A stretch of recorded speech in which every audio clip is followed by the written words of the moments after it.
Então, vamos voltar aqui. Então, vou retornar para a gente gravar. Bom? Deixa eu ver se está gravando mesmo. Tá. Então, a gente está falando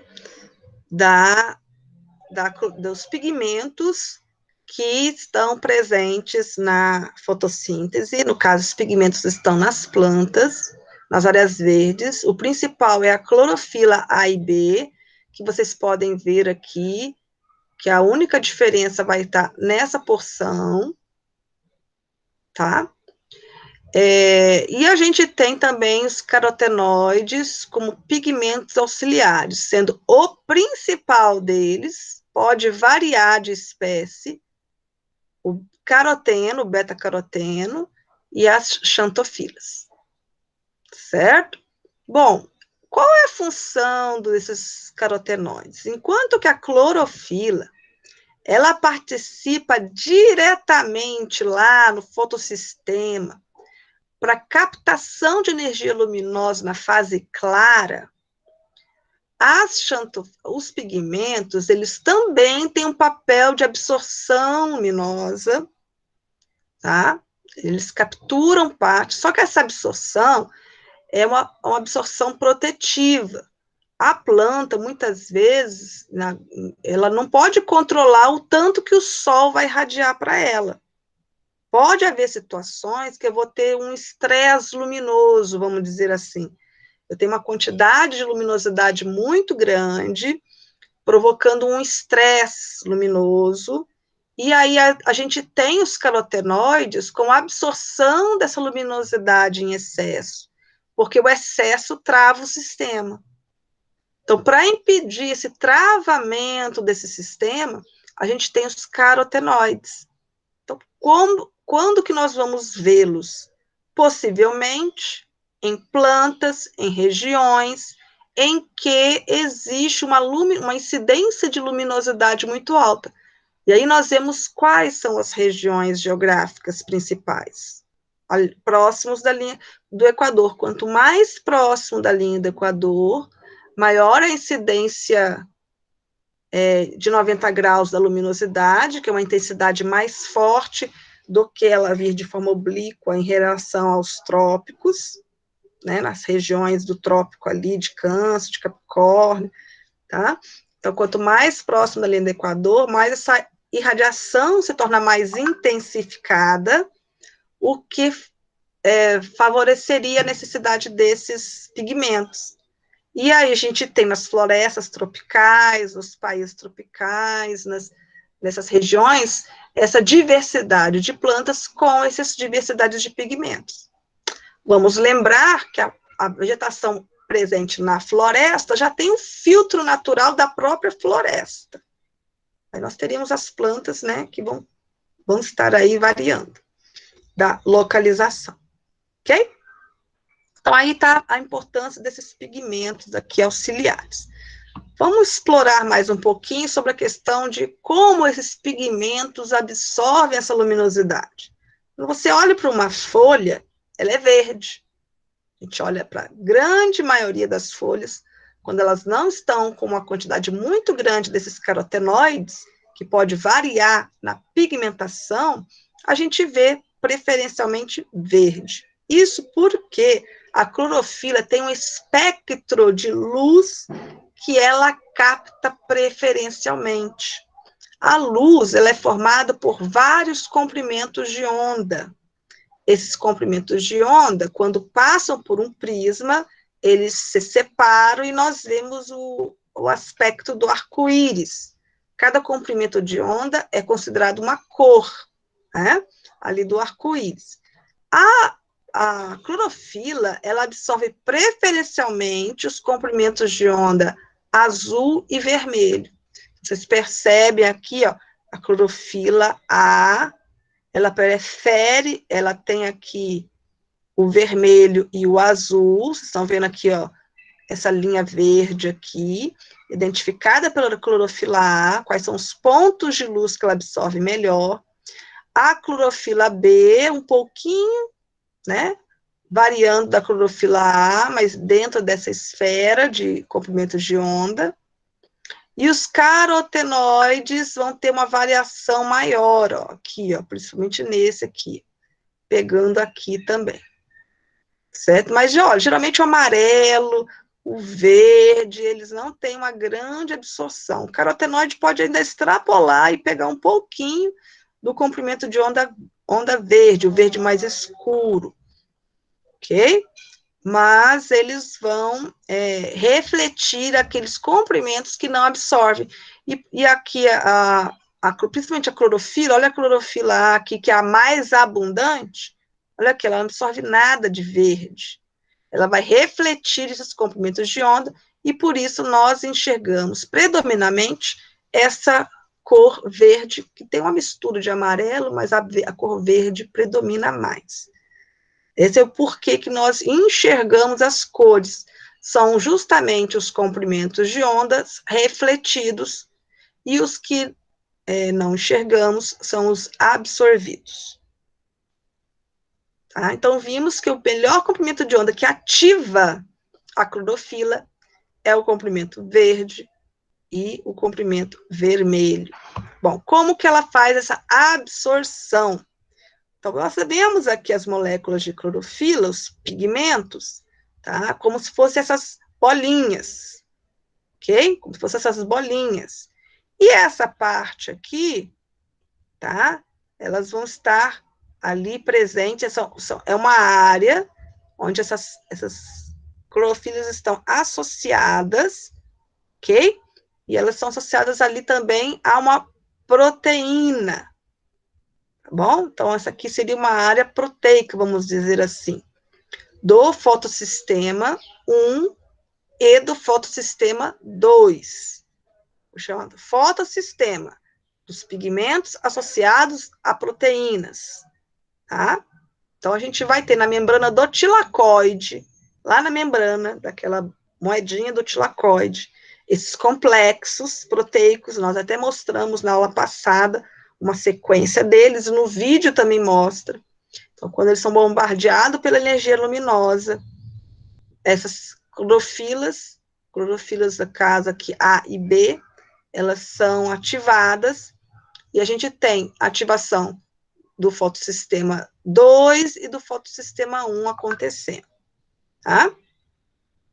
Então, essa ativação vai fazer o quê? Que ocorre um excitamento das moléculas de clorofila, e desse excitamento vai escapar um elétron. Vai escapar um elétron desse ativamento, vai passando ali ao longo dessas moléculas, até que esse elétron, ele é capturado por aceptores. Outras proteínas vai captar esse elétron, a plastoquinona, a ferredoxina, tem os nomes, né, uma cadeia transportadora de elétrons, tá? Eu não vou guardar o nome de todas elas, e não é necessário vocês guardarem, mas elas estão representadas por essas aqui, ó.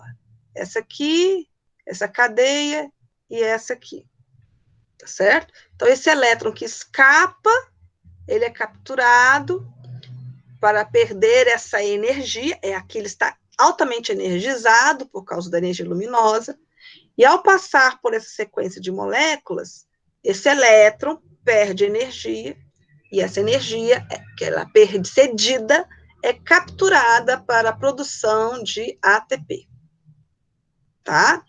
Nessa primeira etapa, ok?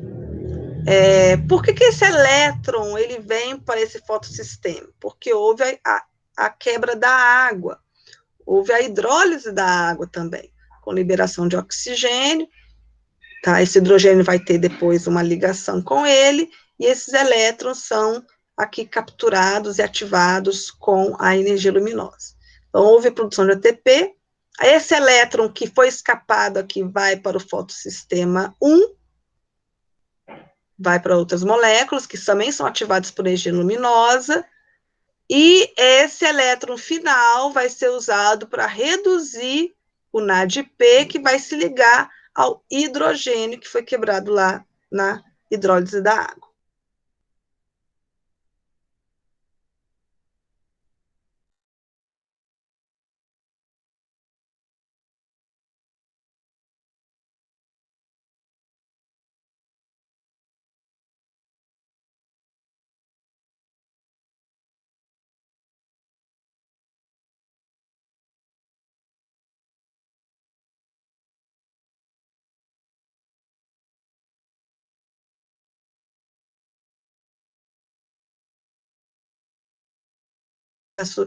Né, de moléculas ali atuando em conjunto para formar uma ligação covalente, que vai estar no NADPH ali, ligando o hidrogênio, né, e ligar uma ligação covalente para o ADP virar ATP. Certo? Então, vai estar acontecendo isso. Vai estar toda essa produção constante enquanto houver energia luminosa.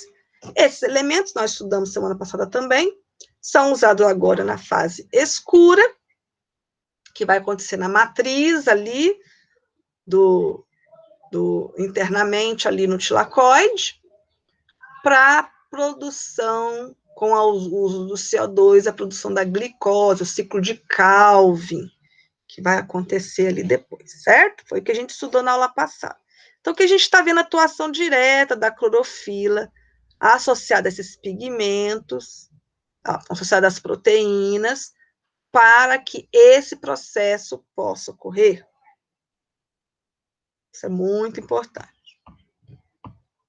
Bom, a fotossíntese, então, está tudo pronto. Acontece dessa forma, é igual em todos os vegetais, é assim?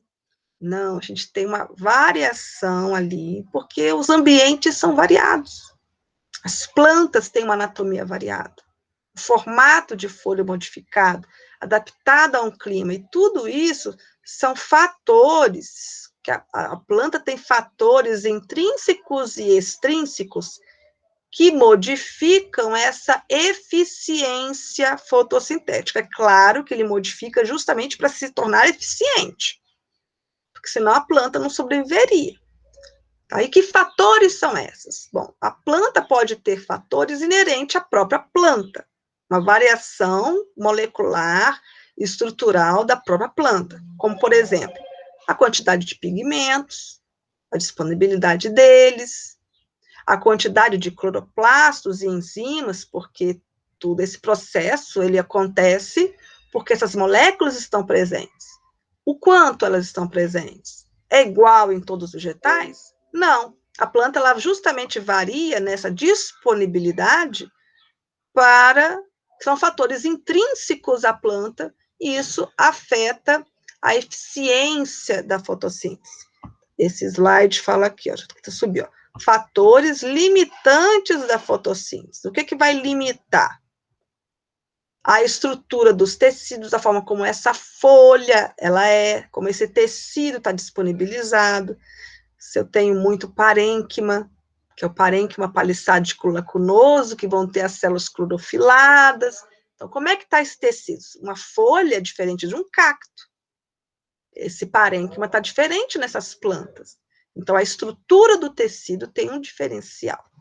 E, finalmente, o número de estruturas fotossintetizantes. Quantas folhas? Como é que é a superfície da folha? Ela é uma superfície longa? Ela é estreita? Ela é fininha, igual acontece às folhas de pinheiros, né? Que quase não tem superfície.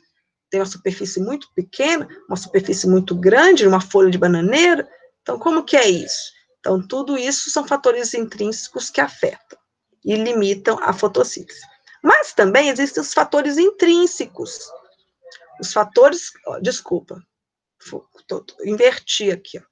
Então, esses aqui são os fatores intrínsecos e esses são os extrínsecos. Intrínsecos é que está inerente à planta. E os extrínsecos é que estão inerentes aos fatores externos. Perdão, meus amores, eu não lembro se eu troquei isso aqui. Isso é coisa de professora. Se eu troco até o nome da minha família, imagina se eu não vou trocar bioenergética. Vamos lá. Então, os fatores agora do ambiente, por exemplo, quanto de luz? Ah, veio uma nuvem e deu sombra. Isso vai afetar? Vai. Então, a quantidade luminosa, ela afeta a eficiência fotossintética. Ela vai ser um fator limitante. Todos os elementos do reagente, se eu não tiver, eu não vou ter fotossíntese. Quais são os reagentes de fotossíntese? Gás carbônico e água. Tá? A água, a planta tenta evitar essa falta tendo os vacúolos. Então, vamos partir da hipótese que eu sempre vou ter água, porque na falta d'água a planta morreu, pronto. Ou ela não consegue. Mesmo que você não esteja aguando, tem dias que não chove, mas a planta consegue armazenar grandes volumes de água em seus vacúolos. Mas o CO2, a concentração de CO2 também pode ser um fator limitante para a planta, ter mais ou menos. O que não deixa de ser, porque CO2 tem à vontade. Mas aqui a concentração de CO2 disponível naquele momento, ele é um fator extrínseco, importantíssimo para todo o ciclo de reação. A água não limita, ela vai estar presente, mas ela em si não limita muito as reações químicas da fotossíntese, mas a concentração de CO2 sim, tá? A gente vai ver por quê. E a temperatura também. Vamos ver cada um desses fatores principais. Bom, vamos ver a intensidade luminosa, aonde a luz vai atuar. A luz vai atuar na ativação dos fotossistemas 1 e 2, né? Que é onde vai estar a clorofila, onde vai estar ali no membrana do tireoicoide. Então, tem pouca luz, tem pouco fotossistema sendo ativado. À medida que vai aumentando a intensidade luminosa, os fotossistemas vão sendo mais ativados. Eu vou ter mais fotossistema sendo recrutado que antes não estava, porque não tinha luz suficiente. Mas vai chegar um ponto em que todos os fotossistemas estão ativos. Ativei todos. Você pode pôr mais luz, não vai afetar. Porque enquanto aqueles fotossistemas não terminarem o ciclo, novamente não continuarão, né? Não reinicia uma nova ativação. Então, chega um ponto que eu posso colocar mais luz à vontade e eu não afeto mais a taxa da fotossíntese, porque saturou ali os fotossistemas. Você chegou ao equilíbrio e mais luminosidade não vai ativar mais, porque não tem. Ok? Essa aí seria a curva da luz como fator limitante. Bom, a outra seria a concentração de CO2. O CO2, lá no nosso ciclo, que a gente estudou ali, né, depois da glicólise, a gente tem o ciclo de Krebs. O CO2, ele vai ser conectado ali, as moléculas, 6 moléculas de CO2, né, à enzima rubisco, ribulose bifosfato, para formar aquele composto, para depois ser quebrado, e depois reconstitui de novo a rubisco, né? Lembra do ciclo de Calvi? Ok. Então, a gente tem uma quantidade, a célula vegetal, ela tem uma quantidade de rubisco ali. Enquanto tiver disponível, eu vou aumentando a taxa de CO2, eu vou utilizando mais. Eu tenho mais CO2, beleza, mais vai ser ativada. Mas vai chegar um momento em que todas as rubiscos estão saturadas, estão atuando, estão ali em atividade. Posso aumentar CO2? Pode. Vai afetar? Não vou aumentar mais, porque chegou o ponto de saturação enzimático em que eu estou ativando todas, e mais CO2 não vai aumentar, vou estabilizar. Deu para entender isso aqui? Por que chega nesse nível aqui, por que ele equilibra? Aqui é aumento da taxa de saturação de CO2, ó, de concentração. Não vai afetar, porque todos os rubiscos aqui já estão funcionando. Aqui já não eram todas, ó, não podia crescer mais. Aqui já chegou. E, por último, a temperatura. A temperatura é o único que tem um gráfico diferente, porque ele tem essa base decrescente. A luz, gente, ela juntamente com a ativação energética, ela também gera calor.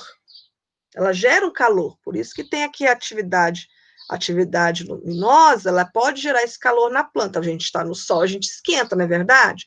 Isso também acontece na planta, tá? Mas pode chegar uma temperatura em que há um decréscimo da taxa fotossintética. Por quê? Porque houve um aquecimento tal em que houve o desnaturamento das proteínas, elas perdem as suas funções, porque elas desnaturaram. E aí ó, há um declínio rápido da taxa da fotossíntese devido a esse processo. Nesse estágio, a planta está morrendo. Se persistir essa temperatura, se não for dado a tempo para ela reconstituir, todas as funções que mantêm a vida dessa planta vão entrar em colapso, já estão entrando em colapso e a planta morre. Certo? Então, aqui está mostrando a taxa de fotossíntese e sua grande queda. Tá?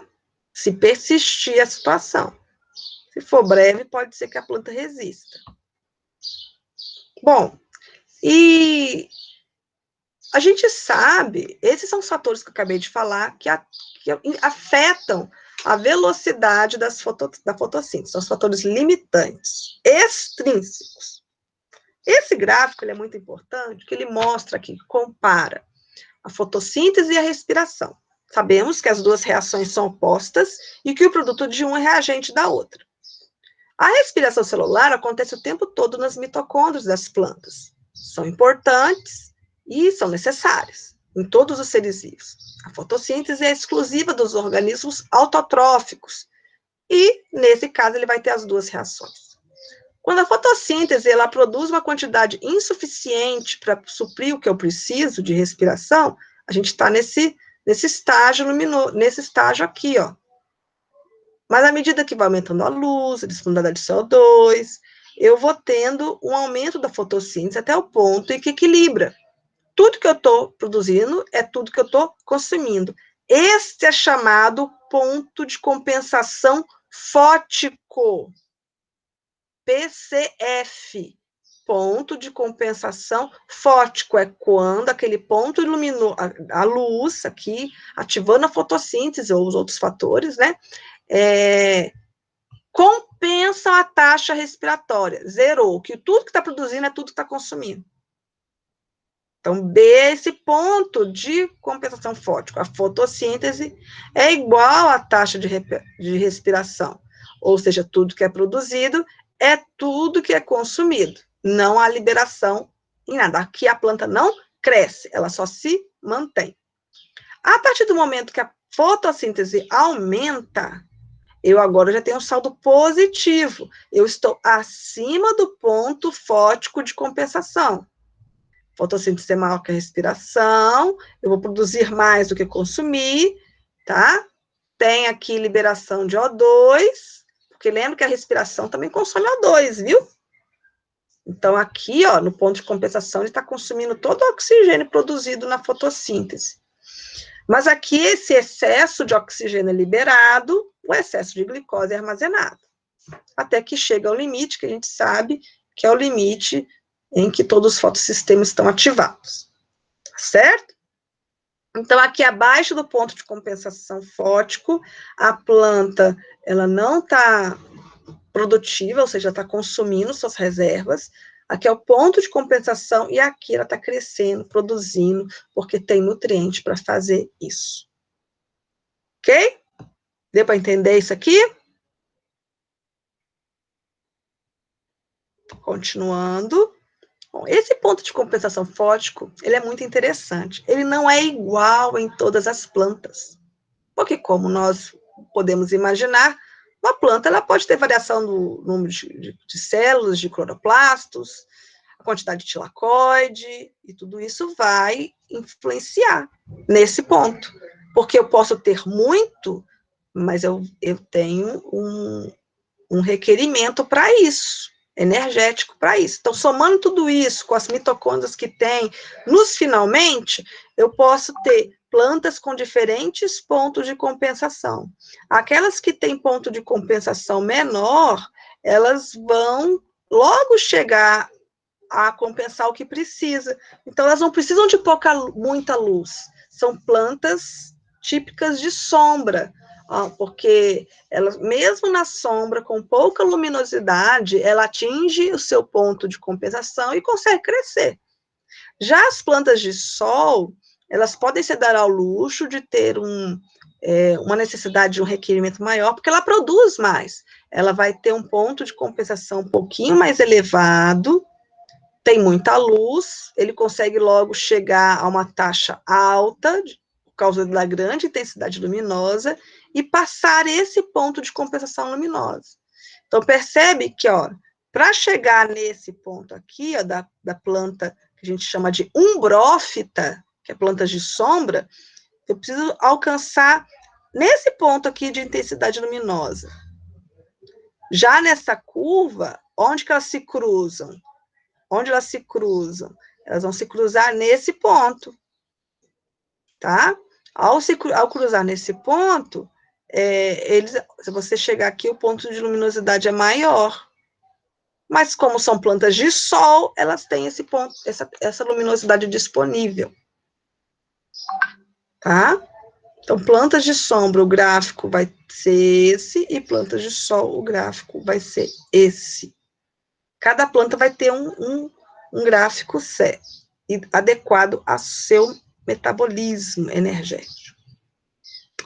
Ok? Sobre fotossíntese, eu acredito que eu explorei todos os tópicos. Deixa eu dar uma olhada no nosso resumo.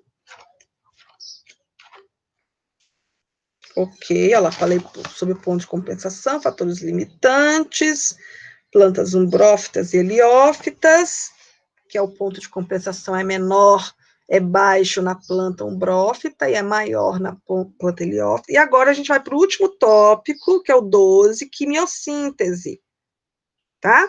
Olha só, gente, nós estudamos uma reação de produção de alimentos. Seres vivos que fazem fotossíntese são autótrofos. Essa é uma reação autótrofa, certo? Da onde que ele tira energia para produzir as ligações químicas para as moléculas de glicose? Do sol. Eu tenho tudo isso, todos esses fotossistemas, para capturar a energia do sol e transformar em energia química lá na fotossíntese. Todas as plantas conseguem fazer isso? Produzir e usar o sol? Não. Todas as plantas não, perdão. Todos os seres vivos, autótrofos, fazem assim? Nós temos seres autótrofos que precisam, elas produzem seu alimento, mas não utilizam a luz do sol. Sabe o que eles fazem? Eles têm uma própria reação química, eles têm uma reação química ali. Nessa reação química, a energia desprendida dessa reação química eles usam. Lembra que nós falamos eu acho que nós citamos na reação, não citamos, não. Vocês já devem ter visto isso em química, reação exotérmica e reação endotérmica. Então, as bactérias que fazem esse tipo de reação, porque é comum nas bactérias, eles utilizam reações exotérmicas, que vão desprender energia, e aí capta essa energia para fazer a reação de síntese de alimento. A sua síntese. Como essa síntese, essa energia não vem da não é fotossíntese. Ela vem de uma reação química. Então, é uma quimiossíntese. Tá? Existem lugares do nosso planeta, como os fundos dos oceanos, em que a luz não chega lá, nas regiões bem profundas, e lá tem muitos animais. E cadê a base da cadeia alimentar? Porque toda a base da cadeia alimentar é um produtor, é um autótrofo. Lá tem que ter. Eles vão se alimentar das coisas mortas que caem lá de cima? Não. Então, lá vão ter bactérias que realizam a quimiossíntese. Ali estão os produtores. que muitas vezes se associam aos seres vivos ali para aumentar a eficiência desse ser vivo. Então, a gente tem aqui como reações que essas bactérias utilizam para extrair energia para sua quimiossíntese, podem ser reações do ciclo do nitrogênio, a própria oxidação, redução do nitrogênio vai dispor essa energia nos processos de nitrificação. Olha só, quem são as bactérias? São a Nitrosomonas e Nitrobacter, todas vão liberar energia para essa síntese, para outra reação que a gente está vendo, que é a quimiossíntese, né? Também a gente tem bactérias que estão compostas em locais de grande presença de ferro, compostos ferrosos, tá? Tem muitos compostos ferrosos próximos a regiões vulcânicas, lugares de lava, tá? Porque o ferro líquido lá do nosso subsolo, ele vem liquefeito e disponibilizando ali. Então, eu preciso degradar esse ferro, fazer esse ferro transformar em solo. A gente tem as ferrobactérias que atuam nesse processo. Como reação química, para retirar energia, eles utilizam essa reação aqui do ferro de oxidação, vai liberar energia, e essa energia, ela vai fazer a sua síntese para produzir substâncias orgânicas. E as sulfobactérias, que também são bactérias também presentes próximas a regiões vulcânicas, vão usar a oxidação do enxofre. Tá vendo? A oxidação do enxofre, produzindo água, enxofre e energia química. Essa energia aproveitada para os ciclos de reações químicas que vão produzir ali os compostos orgânicos. Ok? Isso é quimiossíntese. Alguma dúvida, gente? Podemos ir para os exercícios. Lembra que a quimiossíntese, é autótrofo. São reações autótrofas. Tem nada a ver com fermentação, que é heterótrofo, tá?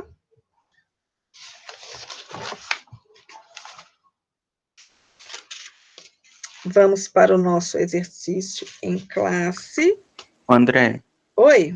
só para lembrar, a fotossíntese é reação anabólica, né? E endergônica. A reação de fotossíntese é endergônica. E anabólica, né? Ela tem as duas, né? Ela vai ser endergônica na absorção de energia, só que aquelas proteínas, a reação da fotossíntese, sim, ela é uma reação de absorção de energia, ela é uma reação endergônica, mas de onde vem essa energia para ela fazer essa reação endergônica? Das exergônicas que acontecem no processo. Ah, tá. A respiração é igual, né? Agora, a gente fala que a fotossíntese é endergônica e a respiração é exergônica. Ah, tá. Então a respiração é catabólica? Ela é catabólica. Tanto Ah, é que eu quebro a glicose. uhum. E a fotossíntese, eu construo a glicose anabólica. Anabolismo, construção de molécula. A absorção para construir, eu preciso ter energia para ser absorvida, porque eu vou formar novas ligações químicas, endergônica. Entendi, obrigado. Tá?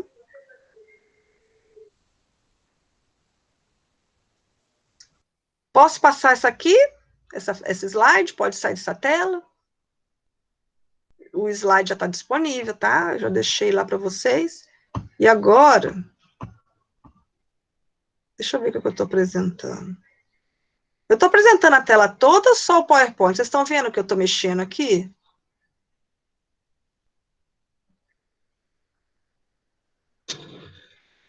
Eu estou na dúvida do que eu coloquei. Deixa eu mudar aqui a tela.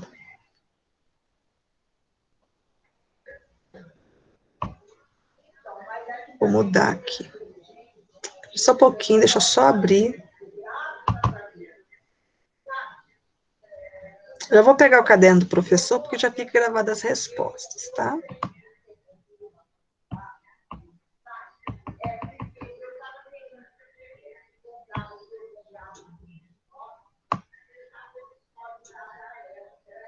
colocar. Se tiver alguma dúvida, uma pergunta, pode fazer, tá, gente?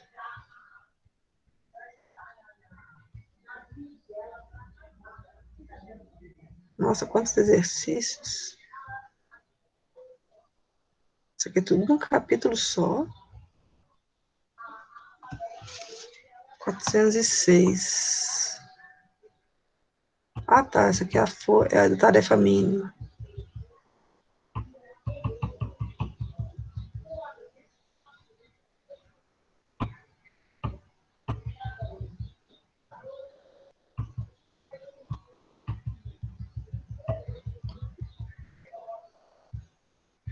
Cheguei.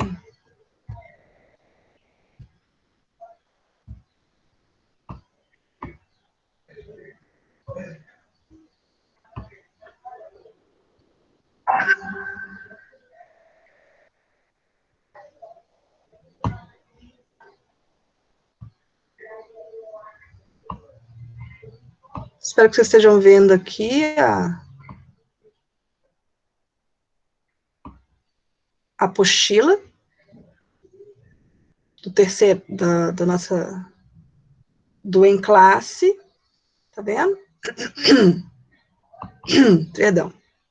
E o primeiro exercício é esse gráfico que mostra os comprimentos de onda. Isso aqui é utilizado a bactérias anaeróbias heterótrofas ao redor de um filamento de uma alga espirógera. Exposta à luz vermelha, era maior que a concentração ao redor da mesma alga quando exposta à luz verde. Então, coloquei algas, e bactérias. As bactérias se concentraram mais no primeiro caso. Baseado no gráfico acima, no resultado desse experimento relatado e seus próprios conhecimentos, responde: por que as bactérias concentram ao redor da alga? Gente, a bactéria é um heterótrofo e a alga é um autótrofo, né? Então, a gente tem aqui um produzindo e um outro consumindo. As bactérias estão em busca do produto dessa alga, certo? E qual que é o produto dessa alga da fotossíntese? Ela vai estar produzindo os elementos, mas vão estar dentro dela a glicose, não vai soltar a glicose para o meio ambiente. Para a bactéria pegar a alga, tem que comer, mas não é isso que está falando que está ao redor. E oxigênio. Então, aqui a gente tem bactérias que estão buscando o oxigênio da alga. Aqui, ó. Elas podem consumir o oxigênio liberado na fotossíntese da alga. Elas são heterótrofas, né? Olha lá. Se elas são heterótrofas, elas fazem respiração. Nesse caso, ela está utilizando oxigênio para aumentar a eficiência. Por que se deve esperar uma maior concentração de bactérias ao redor da espirógena quando ela for submetida à luz azul? Então, a gente vê que na luz azul, a taxa de fotossíntese é maior do que na luz verde. Consequentemente, a maior produção de oxigênio vai acontecer naquela que está sendo exposta à luz azul do que na luz verde. Por isso que a gente tem maior concentração ali. Tá? Ok? Tá aqui escritinho, ó. Que substância é fonte do gás produzido após a realização da fotossíntese pela espirógena? Que substância é fonte? No caso, é a água, né? O oxigênio é liberado a partir da quebra da água. É isso que está perguntando? Como isso foi classicamente demonstrado? Deixa eu ver o que ele dá de base aqui. Verificou-se através da concentração de bactérias falou que é aeróbias, heterotróficas, ao redor do filamento de alga espirógena, exposta à luz vermelha. Que substância? É isso mesmo. A fonte é a água, isso foi demonstrado pelo uso de... tá, não foi aqui, pelo exemplo, né? baseado nos seus próprios conhecimentos, no resultado em seus próprios conhecimentos. Aqui, então, não tem isso aqui, ué.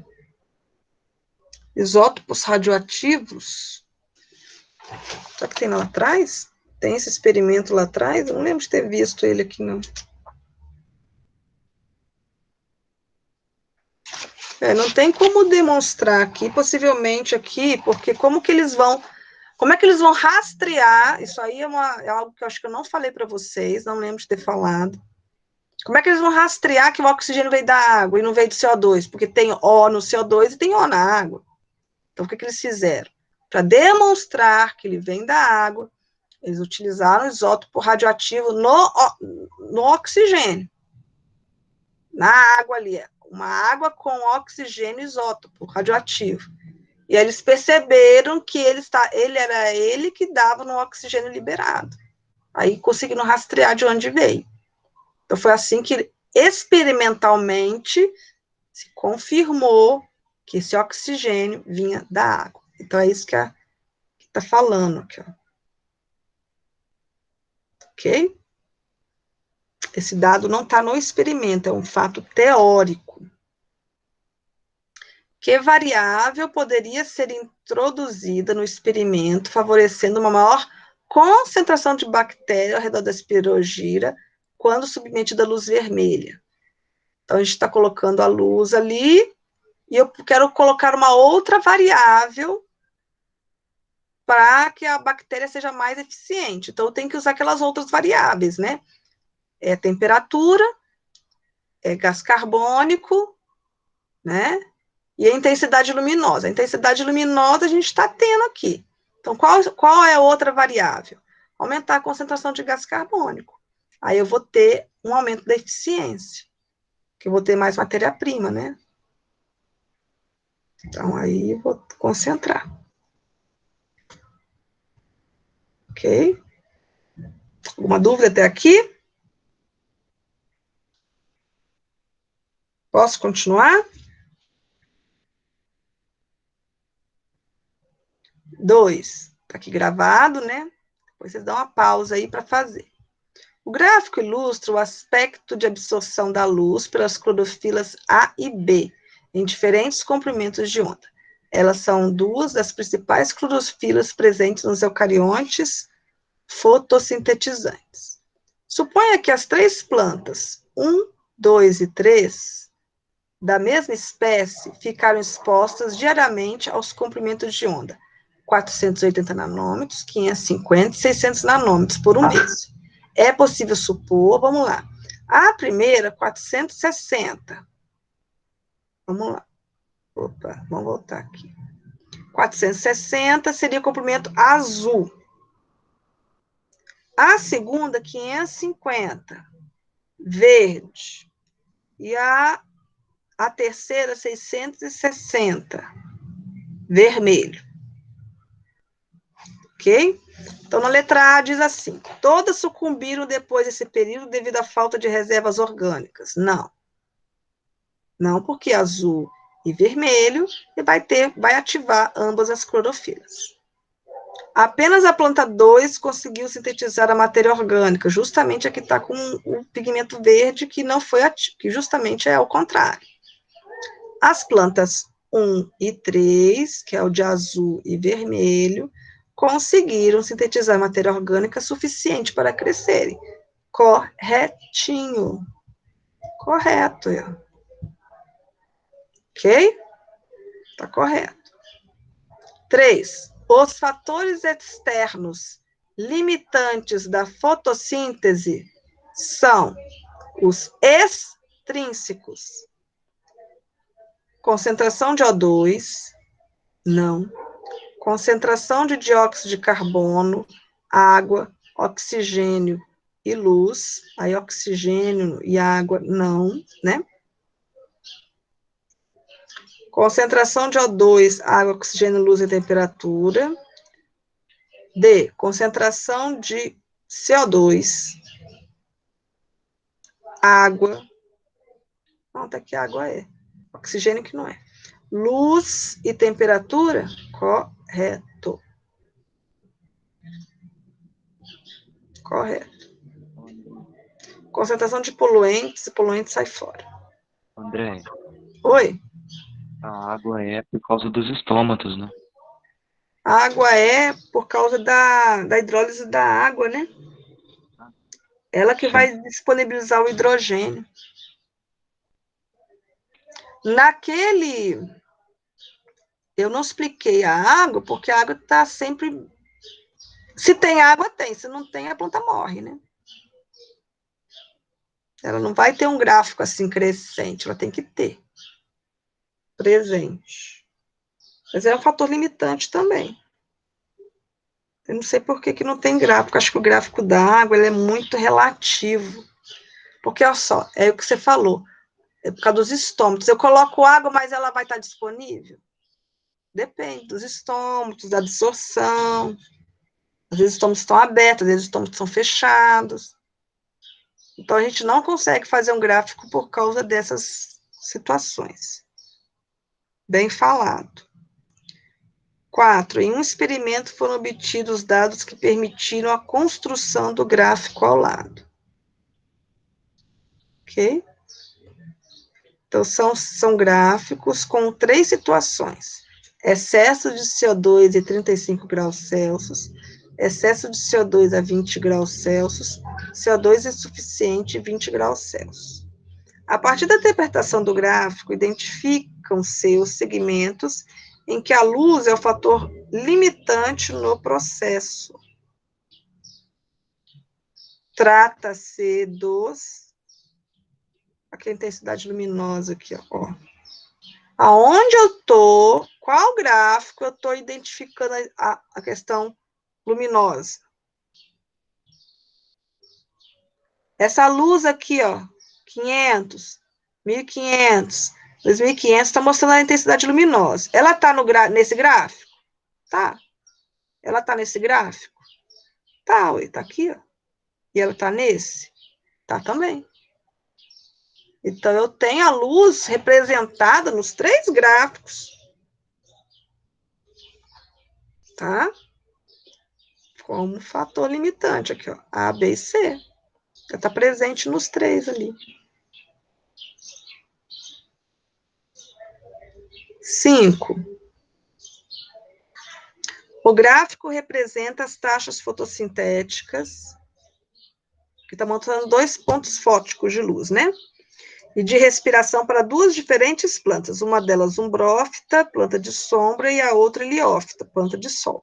Considere que a taxa respiratória é constante, igual para as 2 plantas. Então, aqui está fácil também, porque a gente viu agora, né, a matéria, né? Então, já sabe que esse X aqui é planta de sombra, ela vai ter um ponto de compensação fótico com luz, né? Ela vai ter aqui com luz. Perdão. Menor, tá? E o de planta de sol vai ter um ponto de compensação fótico aqui, ó, maior. Que é o ponto de compensação fótico. Tá? Então, vamos às opções. Nos intervalos X e Y,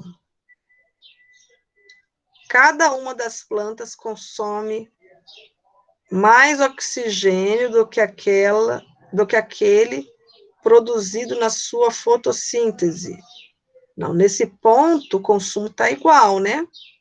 Lembra que tudo que é produzido é tudo consumido, que é o ponto fótico. É isso que está perguntando? No intervalo... Não, no intervalo. Ah, tá. Nesse intervalo aqui, essa planta está produzindo mais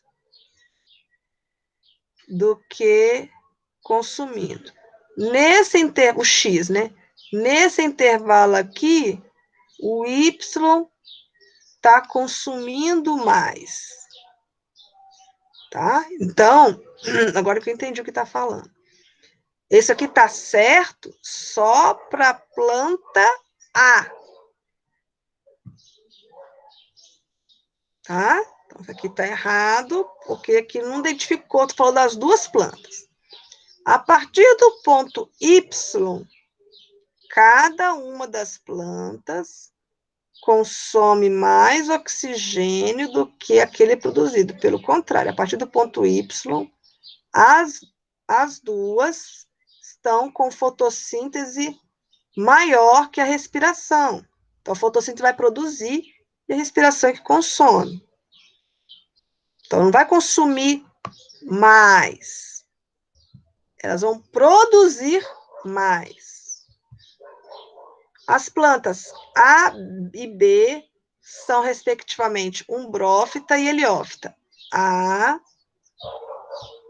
Essa aqui é a heliófita, que tem um ponto maior, né? E essa B aqui, que é umbrófita. Então, tá ao contrário. No intervalo X e Y, cada uma das plantas produz, aqui está diferente, né? Eu não posso fazer que as duas estão produzindo mais do que consumindo. Uma está fazendo de um jeito e a outra está do outro. Então, está errado também. E acerta a letra E. No ponto X, é o que eu falei, ó. A planta A é essa aqui, ó. A planta... Deixa eu mostrar o desenho aqui. No ponto X, que é esse aqui, ó. Onde que está a planta A? A planta A está aqui no ponto X, ó. Deixa eu pôr de outra cor. No ponto X, a planta A está aqui, ó.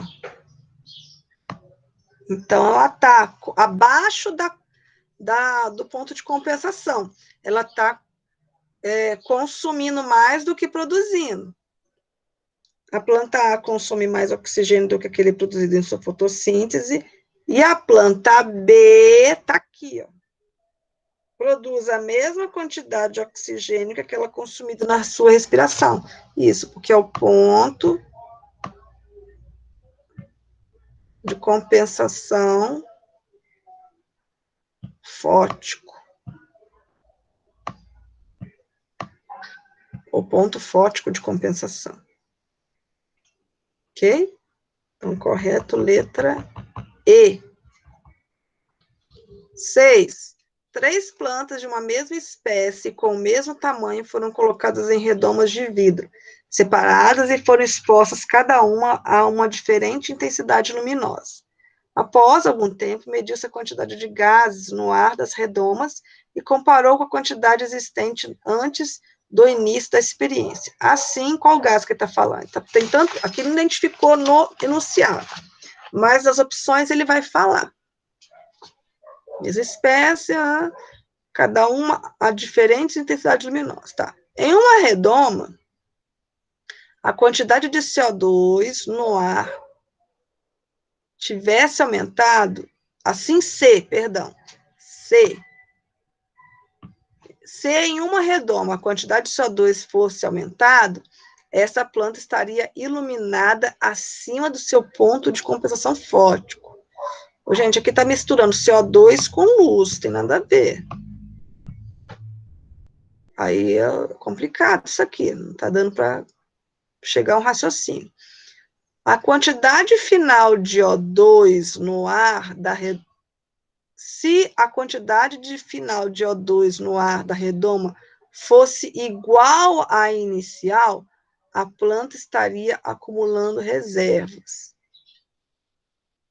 Ou seja, eu não tive aumento de O2, então não houve produção de O2, se ficasse igual, mas também não consumi em excesso. Eu estaria exatamente no ponto de compensação, em que os gases não vão afetar, tá? Então, eu não vou estar acumulando reserva, não. Eu vou estar só se mantendo. Se uma das plantas estivesse iluminada abaixo do ponto de compensação fótico, estaria liberando CO2 para o ar da redoma. Sim, ela está mais respirando do que fazendo fotossíntese, e aí estaria liberando CO2. É o que acontece com as plantas à noite. quando elas estão abaixo, não tem, né, muito abaixo do ponto de compensação fótico. Óbvio, né, não tem luz. Aí o resto estaria errado, né? Houvesse diminuído a quantidade de O2 no ar da redoma, a planta estaria crescendo. Então, o oxigênio não afeta, porque ele não é reagente, ele é produto. Se ocorresse diminuição da quantidade de CO2 no ar da redoma, a planta estaria iluminada no ponto. Aí, o que tem a ver, gente? CO2 com luz. A quantidade de CO2 não afeta a luminosidade. Tá? Pode afetar a temperatura no efeito estufa, mas aqui não está entrando nesse caso. A quimiossíntese é realizada por algumas bactérias, que por isso são chamadas de bactérias quimiosintetizantes ou quimiolito-autótrofas. Assinale a afirmação correta em relação a esses tipos de bactérias e as reações que realizam. A quimiossíntese é um processo em que a energia utilizada na forma de compostos orgânicos provém da oxidação de substâncias orgânicas, e não da energia luminosa. Gente, está certo aqui, mas é de substâncias inorgânicas. Substância simples. Tá? É o nitrogênio, é o enxofre, compostos inorgânicos. Sulfobactérias de fontes termais, vamos lá.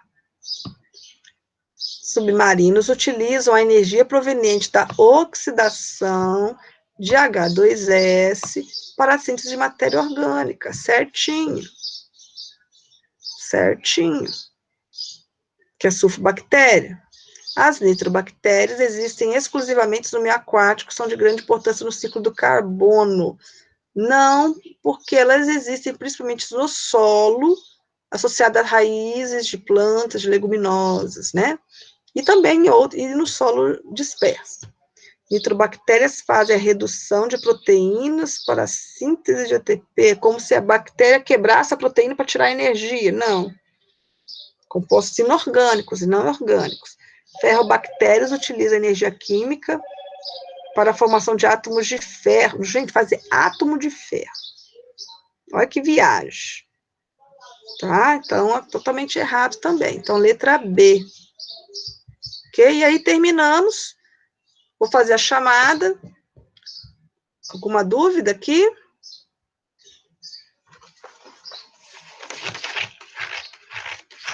A gente vai dentro aqui. Vamos lembrar, então, que até essa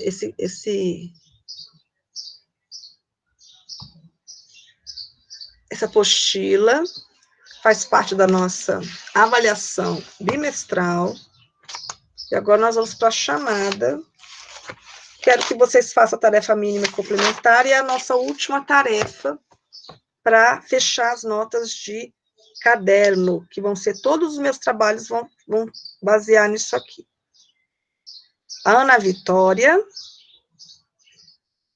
Tá aí, gente? Ela falou, acho que tem um recadinho da Ana Vitória. Acho que ela não ia poder. Bárbara. Diogo. Presente. Giovana. Presente.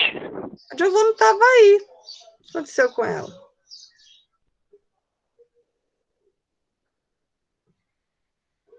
João Gabriel.